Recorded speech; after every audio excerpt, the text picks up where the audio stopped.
రాష్ట్ర సమితి హనుమకొండ జిల్లా కార్యాలయంలో పార్టీ నాయకులు కాంగ్రెస్ ప్రభుత్వంపై తీవ్ర విమర్శలు చేశారు. బీఆర్ఎస్ జిల్లా అధ్యక్షుడు మాజీ చీఫ్ విప్ దాస్యం వినయ్ భాస్కర్ మాట్లాడుతూ కాంగ్రెస్ ప్రభుత్వం ఉద్యమ నేతలపై అక్రమ కేసులు నమోదు చేస్తుందని ఆరోపించారు.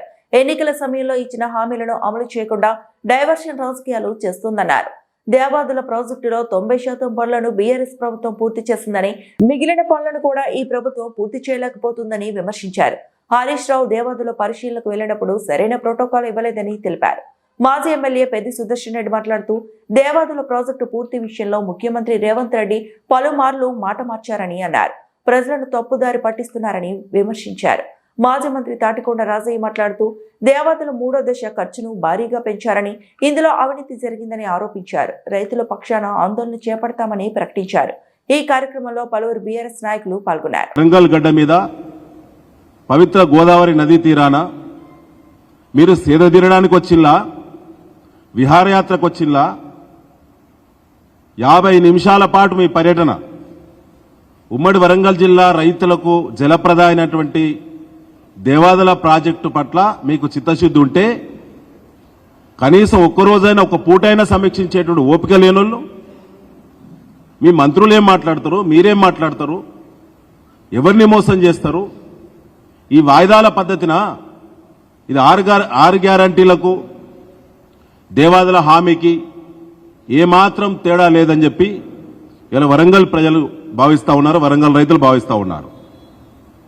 మీకు నిజం కూడా సిగ్గుంటే నిన్న స్పష్టమైనటువంటి ప్రకటన, గత 2 సంవత్సరాల క్రితం చేసినటువంటి ప్రకటన ఎందుకు తప్పైందో, తద్వారా ఏం నిర్ణయాలు మీరు చేసిలో 2 సంవత్సరాలుగా వరంగల్ జిల్లా రైతులకు సాగునీటి కల్పన కోసం ఎలాంటి ప్రయత్నం చేసిందో, ఎంత డబ్బు విడుదల చేసిందో, ఎంత డబ్బు ఖర్చు అయిందో, కనీసం ఒక పంప్ హౌస్ అయినా అదనపు మోటార్ అయినా బీఆర్ఎస్ ప్రభుత్వం పోయిన తర్వాత జరిగినటువంటి ఒక్క పనైనా చెప్పలేని మొహరు లేని వాళ్ళు, సిగ్గులేని వాళ్ళు నిన్న సమీక్షలో డాంబాచారం కోసం మాత్రమే నిన్న దేవాదుల పర్యటన తప్ప ఊరుగల్లు రైతులకు ఒరిగేదేమీ లేదు. ఇది పచ్చి మోసం. ఇది కేవలం ఫండ్ రేజింగ్ కోసం మాత్రమే, కాంగ్రెస్ పార్టీ ఫండ్ రేజింగ్ కోసం మాత్రమే, రాబోయేటువంటి కేరళ ఎన్నికల్లో డబ్బులు ఇవ్వడం కోసం మాత్రమే పండబెట్టినటువంటి దేవాదులను, మీరు ప్రకటించినటువంటి దేవాదుల 2 సంవత్సరాలుగా పడావబడి ఉంటే, మోటార్లన్నీ సిలువెక్కుంటే, కరెంటు బిల్లు కట్టే దిక్కులేని స్థితిలో మీ ప్రభుత్వం ఉంటే, ఇవాళ హరీష్ రావు గారు వచ్చి అడుగు పెట్టగానే బీఆర్ఎస్ ఆందోళన వైపు అడుగు పెడదని చెప్పి భయంతో 24 గంటల్లోనే ముఖ్యమంత్రి పరుగో పరుగని హెలికాప్టర్లో వచ్చి అక్కడికి వచ్చి విహారయాత్ర చేసిండు. అది కేవలం ప్రకటనలు మాత్రమే. కాంట్రాక్టర్ల దగ్గర డబ్బులు దోపిడీ చేసేటువంటి ఒక మైండ్ గేమ్ మాత్రమే నిన్నటి పర్యటన. 100కు 100% నిజం. మొన్న ఏమన్నాడు, 1000 కోట్లు ఇస్తామన్నాడు తెలంగాణ నుంచి కాంగ్రెస్ అధిష్టానానికి. ఎక్కడికి అవి? కేరళలో జరిగేటువంటి ఎన్నికలకు. ఏఐసిసి ఫండ్ ఎక్కడికి? ఇట్లా ఎన్నిసార్లు ఇచ్చినావు? ఎన్ని ప్రాజెక్టులకు 2.5 సంవత్సరాల్లో అదనపు ఖర్చు అని చెప్పి ఎన్నిసార్లు అనుమతులు ఇచ్చినవో ఖచ్చితంగా జైలుకు పోయి వచ్చిన రేవంత్ రెడ్డి మళ్ళీ నీకు చిప్పకూడు తప్పదు. రేపు వచ్చే ప్రభుత్వం మాదే, ఖచ్చితంగా అన్నిటిపైన విచారణ ఉంటుంది.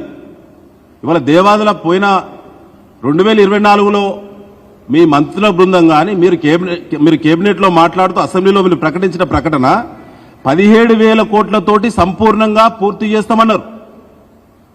2 సంవత్సరాలుగా ఏం జరిగిందో చెప్పకుండా పారిపోయి నిన్న ప్రెస్ను కూడా అనుమతించకుండా, ప్రెస్తో కనీసం ప్రశ్నలు అడిగేటువంటి అవకాశం లేకుండా చేసి మీరు మాత్రమే లైవ్ లింక్ పెట్టి మీకు సంబంధించిన నెగిటివ్ అంశాలు లైవ్లో రాకుండా మేనేజ్ చేసి పాజిటివ్ అంశాలను మాత్రమే లైవ్లో వచ్చే విధంగా నేను ప్రయత్నం చేసిండు.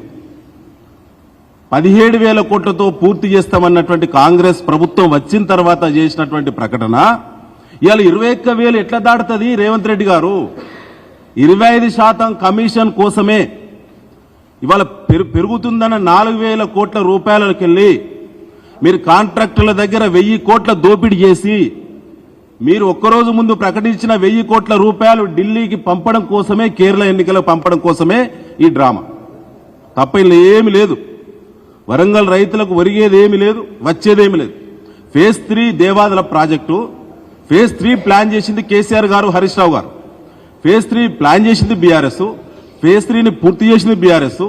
రామప్పను బ్యాలెన్సింగ్ రిజర్వాయర్ పెట్టి మన నర్సంపేట ప్రాంతానికి పాకాల చెరువు నింపడం కానీ, చుట్టూ కింద పడవాటు నీళ్లను మహిబాద్ డోనకల్ వరకు అనేక చెక్ డ్యాంల ద్వారా సాగునీళ్లు అందించడం కానీ, ఇలా గణపురం చారిత్రాత్మక చెరువును నింపడం కానీ, ఆ తర్వాత లక్నవరం నింపి సమ్మక్క సారాలమ్మ పాదాలు గడిగేటువంటి ప్లాన్ చేసింది కూడా కేసీఆర్ గారు మాత్రమే. గుర్తుంచుకోండి రేవంత్ రెడ్డి గారు. మీరు మొలుగొచ్చినప్పుడల్లా మీరు జంపన్న వాగులు లైవ్లు ఉండడానికి లక్నవరం నింపే ప్లాన్ చేస్తున్నామంటే, ప్లాన్ చేసినాం. మా ప్రభుత్వాలు టెండర్లు అయినాయి, మీ పార్టీ వాళ్ళే ఆపిల్లు. గుర్తుపెట్టుకోండి, రైతులను అది ఎక్కువ ధర రావాలని మీ పార్టీ వాళ్ళు ఆపిల్లు. ఇవాళ మళ్ళీ దాన్నే పదే పదే స్టేట్మెంట్ ఎన్నిసార్లు ఇస్తావు? అదేవిధంగా వరంగల్ జిల్లా సంబంధించి రైతులకు మేము విజ్ఞప్తి చేస్తున్నాం. దేవాదుల ప్రాజెక్టును పూర్తిగా నడకన పడేసి మనకు నీళ్ళెగ్గొట్టేటువంటి కుట్ర చేస్తా ఉన్నాడు రేవంత్ రెడ్డి. ఇప్పటిదాకా మా వినయన్ అన్నట్టు వాళ్ళ గురువు మాటలకు తలొగ్గుతూ గోదావరి ప్రాజెక్టులో నిర్వీర్యం చేసే కుట్ర చేస్తున్నది రేవంత్ రెడ్డే. గోదావరి నది మీద 2.5 సంవత్సరాలుగా నిర్మాణం పూర్తి చేసుకొని అమలవుతున్న ప్రాజెక్టులతో పాటు పురోగతులున్నటువంటి ప్రాజెక్టులు అన్నిటి మీద ఆంధ్రప్రదేశ్ ప్రభుత్వము 7 ప్రాజెక్టుల మీద కంప్లైంట్ చేసింది. వాటి మీద ఒక్కనాడు కూడా స్పష్టంగా మాట్లాడిన రేవంత్ రెడ్డి దొంగాట లెక్క నిన్న వచ్చి కేవలం కమిషన్ల కోసం పర్యటన చేయడాన్ని బీఆర్ఎస్ తీవ్రంగా ఖండిస్తున్నది. ఇంతటితో వదిలిపెట్టేది లేదు. బీఆర్ఎస్ ఆధ్వర్యంలో రైతులకు మద్దతుగా దేవాదుల ప్రాజెక్టు 100% పూర్తి చేసి అమల్లోకి రావడం కోసం దాని ఎఫెక్టెడ్ ఆయకట్టు ఏరియాలు ఉన్నటువంటి గ్రామాల శాఖలను కానీ మండల శాఖలను కానీ అప్రమత్తం చేసి త్వరలో మా రాష్ట్ర పార్టీ యొక్క అనుమతితోటి, మా కేసీఆర్ గారు కేటీఆర్ గారు అనుమతితోటి ఖచ్చితంగా రైతులకు మద్దతుగా బీఆర్ఎస్ నిలబడుతుంది. ఆందోళనలు ఖచ్చితంగా చేపడతాం. మరొక మాట ఏంటంటే, నిన్న రేవంత్ రెడ్డి గారు ఒక మాట మాట్లాడిండు. కాళేశ్వరాన్ని గాలికి వదిలేయమన్నాడు. 2.5 సంవత్సరాలుగా గాలి మాటలు మాట్లాడిన రేవంత్ రెడ్డి నువ్వు ఒక చిల్లరగాడివి. 2.5 సంవత్సరాలుగా 1,00,000 కోట్లు తిన్నాడు కేసీఆర్ అని చెప్పి, బీఆర్ఎస్ పార్టీ తిన్నదని చెప్పి ప్రచారం చేసిన రేవంత్ రెడ్డి నీది నోరా మోరా ఒకసారి మీరు ఆలోచన చేయండి. హన్మకొండలో ఉన్న డ్రైనేజ్ అన్నా నీ అంత నోరు కంపు కొట్టదు, నీ అన్ని అబద్దాలు నీ అంత కంపు కొట్టదు. అలాంటి నీచపు మాటలు మాట్లాడినావు నిన్నటిదాకా. నిన్న గోదావరి నది ఒడ్డున ఏం మాట్లాడుతున్నావు? కాళేశ్వరాన్ని గాలికి వదిలేయం, అది ప్రజాధనంతో కట్టిన ప్రాజెక్టు, దాన్ని ఉపయోగంలో తెస్తామంటున్నావు. నీకు సిగ్గెట్లలేదు? నేను ఒక మోటార్ రిపేర్ అయితే 4 రోజుల్లో రిపేర్ చేయమంటున్నావు కదా. అంటే ఎవ్రీ సీజన్ మధ్యలో ఖచ్చితంగా ఏ ప్రాజెక్ట్ అయినా మెయింటెనెన్స్ చేయాల్సిందే, రన్నింగ్ ప్రాజెక్టు. అది తెలిసి కూడా ఇవాళ 2.5 సంవత్సరాలుగా 1,00,000 కోట్ల ఖర్చు పెట్టి కట్టినటువంటి ప్రాజెక్టును నిర్వీర్యం చేసి మోటార్లని సిలిమెక్కేటట్టు, ఇలా పైప్ లైన్లన్నీ దెబ్బతింటట్టు ప్రాజెక్టును డిఫంక్ చేసిందే నువ్వు. మరి ఇలా గాలికి వదిలేయమంటే ఇప్పుడు సోయొచ్చిందా? ఇప్పుడు సిగ్గొచ్చిందా రేవంత్ రెడ్డి గారు? కాంగ్రెస్ పార్టీ మంత్రులారా, ఎమ్మెల్యేలారా ఆత్మవిమర్శ చేసుకోండి. నిన్నటి ముఖ్యమంత్రి రేవంత్ రెడ్డి ప్రకటన మీ మెడకు ఉరి అవుతుంది.